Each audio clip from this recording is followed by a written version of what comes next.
This is Paxton Lynch. He's crying because he knows he just blew his best shot at being a starting quarterback in the NFL. Or he had dirt in his eyes. Maybe it was windy and there was a lot of dust. I don't know. Paxton Lynch's story, though, is that of a quick rise to fame and an even quicker fall. A fall so quick that people forget to give the Broncos proper credit for having one of the all-time great draft busts. Now, there were a lot of obstacles, and to be honest, a lot of them were Paxton's fault. This is the story of Paxton Lynch's downfall, right here on That's Good Sports.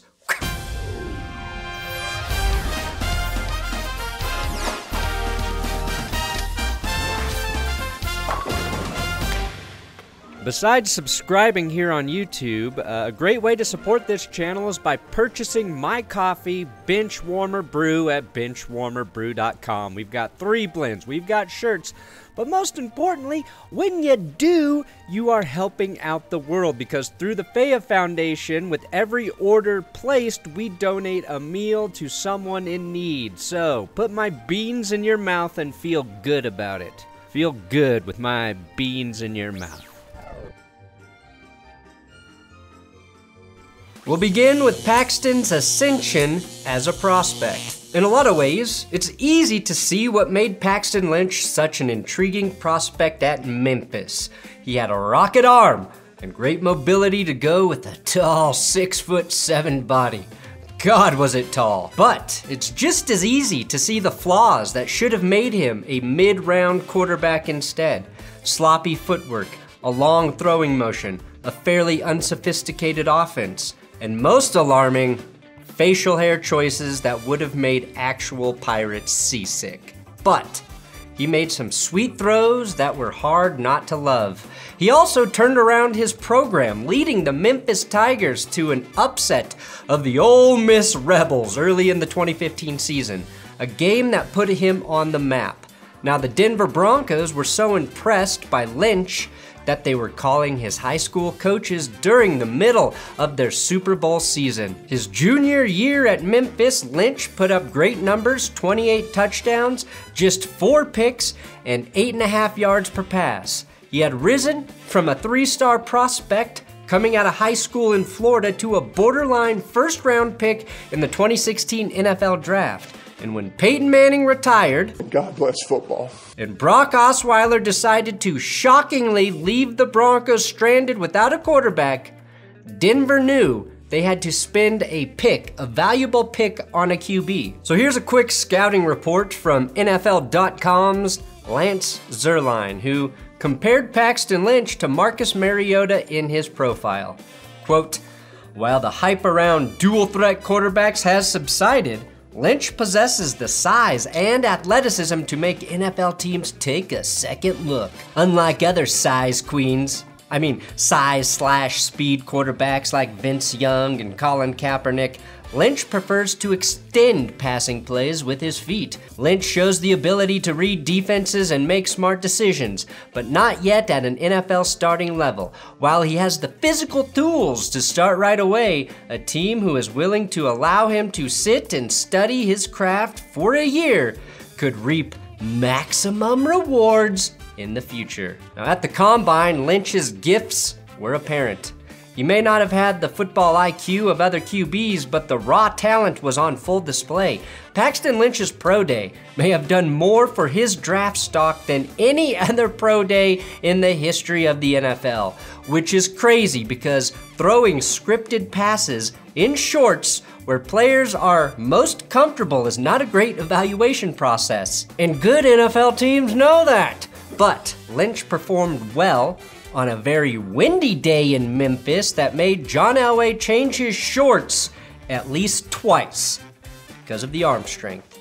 Knowing that Cal's Jared Goff and North Dakota State's Carson Wentz would likely be the first 2 guys off the board, the Broncos had to make a decision between Paxton Lynch and Dak Prescott. Now, Prescott's DUI at Mississippi State hurt his evaluation and ended up being a big reason he fell to the 4th round, where the Cowboys eventually took him. Knowing that 2 Denver Broncos executives one being a very close friend of John Elway, both got DUIs in the same summer of 2013, should have been the biggest sign to take Dak because of his DUI. But Denver was battling with the Dallas Cowboys for Paxton Lynch in the first, and Denver won, if you want to call it that, when they traded up from pick 31 to 26, swapping with the Seahawks to select part-time Pirate Paxton Lynch, surprising very few people who had actually been paying attention. With the 26th pick in the 2016 NFL Draft, the Denver Broncos select Paxton Lynch, quarterback, Memphis. There he is. Been drafted. His dream has come true. He's in tears. Now, Lynch was very emotional when he got the call. I'm not going to knock him for that. I just want to point out that this led to a lot of people to believe they were getting a competitor who was going to scratch and claw his way to the top in Denver. And that wasn't ever going to be the case. No, no, no. This would be a cold case. Cold case nobody could solve. So let's take a look at Paxton's time with the Denver Broncos. Paxton Lynch, quarterback, Denver Broncos. This is the guy that the Broncos believed would succeed Peyton Manning in Denver? I don't think they could have found a more opposite quarterback in Paxton Lynch.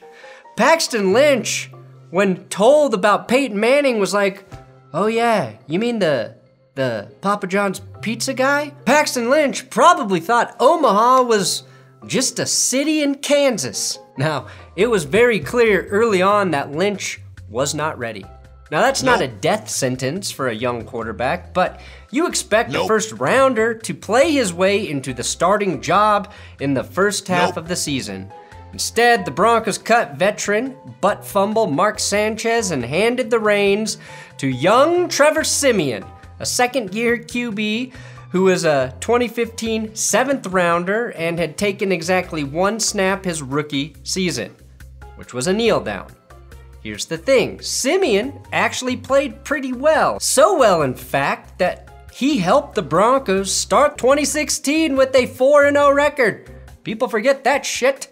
But in that fourth win, Siemian went down against the Buccaneers with an injury and Lynch filled in admirably, even throwing his first career touchdown pass to Emmanuel Sanders in a blowout victory for the Broncos. Oh man, those words make me feel very nostalgic. But when the Falcons had a little time to prepare for Lynch as the starter the next week, things did not go well. Lynch was sacked 6 times and fumbled twice, showing a serious lack of pocket presence in the 7-point loss to the eventual NFC champs. Gary Kubiak ended up in the hospital after the game. Not sure if Lynch's performance had anything to do with that, but sure as hell didn't help. Didn't fucking help, Paxton! Now, Kubiak kept Siemian in the lineup, and aside from a late season victory against the Jaguars, Lynch didn't see the field. In a fairly controversial move, Kubiak kept Lynch on the sidelines during a meaningless Week 17 win against the Raiders that ultimately cost the Broncos a better draft spot. It was clear that Siemian was Kubiak's guy, and Lynch was not. But that was irrelevant as Kubiak decided to step away from coaching that offseason. Oh, and meanwhile, old Dak Prescott was winning Rookie of the Year. So did Kubiak leaving mean Lynch would wrestle away the starting job from Siemian? No, it did not. The 2017 season started similarly to 2016. Trevor Siemian led the Broncos to 3 wins in the first 3 of 4 games under new head coach Vance Joseph. The only difference was that Lynch wasn't even available as he had suffered a shoulder injury in the preseason. The 2017 season eventually fell apart. It fell apart. Denver went on a losing streak that, in hindsight, ended a golden era of football in Broncos history. Denver had re-signed Brock Osweiler as a backup QB after he had flamed out in Houston, and Lynch finally was ready to go by week 12. Now this was a make-or-break start for Paxton Lynch in Oakland against the rival Raiders. In the second quarter of a tie game, Paxton Lynch drove the Broncos down the field to the Raiders' 1-yard line. And then this happened. Pecker is doing second down and goal. Janovich, the fullback, a fake. Lynch, Autry chases, and look out, it's intercepted! It's picked off! An unnecessary throw into triple coverage. And that was it for Paxton Lynch. He ended up hurting his ankle later in the game, and after Trevor Siemian replaced him, once again, the CBS cameras cut to Paxton on the sideline, looking like this.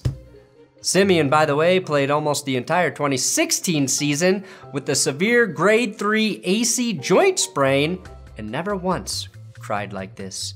Now Lynch got one more start in 2017, losing a close game against the Chiefs in a regular season finale that ended up being Patrick Mahomes' first start in the league.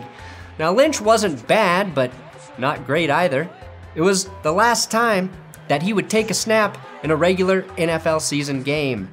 And even worse, it gave Patrick Mahomes the needed confidence to go on and win a Super Bowl just 2 seasons later for the Chiefs. Paxton Lynch's post-Broncos career. Now, in 2018, the Broncos decided that just 2 years into the Paxton era, they'd rather roll with old Case Keenum, who John Elway never once mispronounced his name.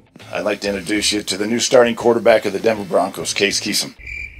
And Chad Kelly, aka Mr. Irrelevant from the 2017 NFL Draft. All in all, Lynch started just 4 games in Denver, won 1 of them, and threw 4 touchdowns to go with 4 interceptions. It's a remarkably short career for a first-round quarterback. And without double-checking, I will say it's the shortest ever. Even Josh Rosen has more starts under his belt. Let's go into a few reasons, though, why it didn't work in Denver for Paxton Lynch. His mechanics never improved after college, leading to a lot of inaccuracy. He was afraid to take chances, and when he did air it out, well, it was usually off target. His mobility was an asset in college, but in the NFL, with better athletes, it just looked like he was lumbering around. According to linebacker Brandon Marshall, Lynch was plagued by confidence issues. We all knew, or everybody in the locker room knew, okay, we all liked Siemian. Everybody's like, okay, we need Trevor, you know what I'm saying? But as an organization with a first round quarterback, they have to implement him. They have to see, okay, can he do it? You know, because they don't want to look like, okay, we drafted wrong. You know what I'm saying? We drafted the wrong guy. Right. And Paxton's a great guy, man. He's talented. You know, he has all the skills, but Trevor's mind was where it needed to be as far as the quarterback position. You could tell Trevor had a quiet confidence about him. You know what I'm saying? I don't think Pax ever fully got that confidence, and you could see it. And of course, the rap on Paxton that has followed him around his whole career was the lack of a strong work ethic, and that he was more into playing Madden than real football. Like with almost every quarterback bust, he also did not go to an ideal situation. John Elway may have loved and drafted him, but his first NFL head coach, Gary Kubiak, was never impressed by Paxton Lynch.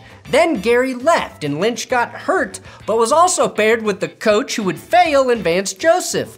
Unless you are a transcendent talent like a Peyton Manning, a quarterback is screwed if he doesn't arrive at an organization that is willing to do everything it can to help that player succeed.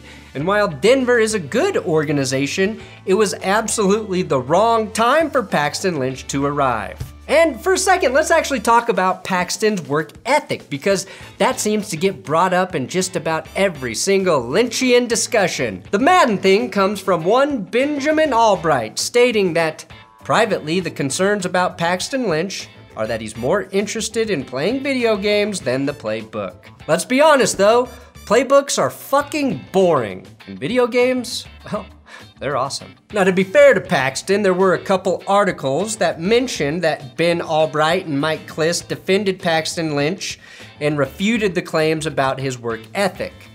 But you'll notice that every article includes tweets defending Lynch that do not render. That's because the tweets defending Paxton Lynch were deleted. A year went by and the conspiracy theory about his work ethic became the general consensus around town. Usually a guy who's passionate about his job will try to defend himself. When Lynch was asked why he never did, he stated, I was in the middle of rebuilding the Broncos franchise in Madden with Dak Prescott. I didn't have the time. Then he was cut before the 2018 season, and everyone in Denver basically washed their hands of Paxton Lynch. It was over. Cutting a quarterback after 2 seasons that you traded up to draft is unheard of. Now, Paxton Lynch eventually got a shot the next season with the Seattle Seahawks, and even played pretty well in the preseason game against the Broncos, but he did not make their final roster. So he moved on to Pittsburgh. Ben Roethlisberger's season was over after getting hurt in week 1, but Paxton Lynch could not beat out the dynamic duo of Mason Rudolph and Duck Hodges. So it was off to the Canadian Football League for Paxton. Lynch ended up signing with the Saskatchewan Roughriders in 2021 and never even suited up, spending the entire season as a 4th-string QB behind Cody Fajardo, actually a pretty good player, Mason Fine, and Isaac Harker. I mention these names because these are the guys who kept Paxton Lynch on the bench in the Canadian Football League. The Trevor Siemians, the Chad Kellys, the Duck Hodges, the Isaac Harkers of the CFL. He was not stuck on the bench behind Peyton Manning like Aaron Rodgers was in Green Bay behind Brett Favre. He had opportunities, he just never seized them. Lynch eventually asked for his release from the CFL and got it. Must have been really hard for the Rough Riders to release their 4th-string QB, so shout out to them for doing it. But there was a new opportunity for Paxton, a rebirth in the USFL, when the USFL was officially resurrected in early 2022. The 8 franchises held a draft that included 2 designated rounds for quarterbacks.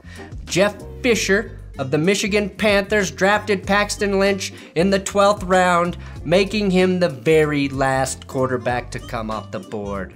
Now, Lynch might not even start in the USFL, but at the very least, it's a clean slate. With a supportive head coach, he might get a chance to remake himself. Will he ever get back to the NFL? I don't know, but 100% he definitely won't. Anything is possible, just not that. Never say never, but it's never. The odds are against him, but I'm actually rooting for Paxton Lynch. This is my version of tough love. I hope he sees it, because I know Paxton will be watching YouTube. Paxton Lynch's career may be on life support, but if he can pull through, he can make a name for himself in the USFL and be a USFL quarterback and succeed there. Go Panthers! No, actually, I like the New Orleans Breakers. But good luck, Paxton. Thanks for watching That's Good Sports. Please subscribe here on YouTube. I got a video on the screen. Click that right now and watch it. Click it, watch it, love it, dream it, fuck it. Yeah, sports!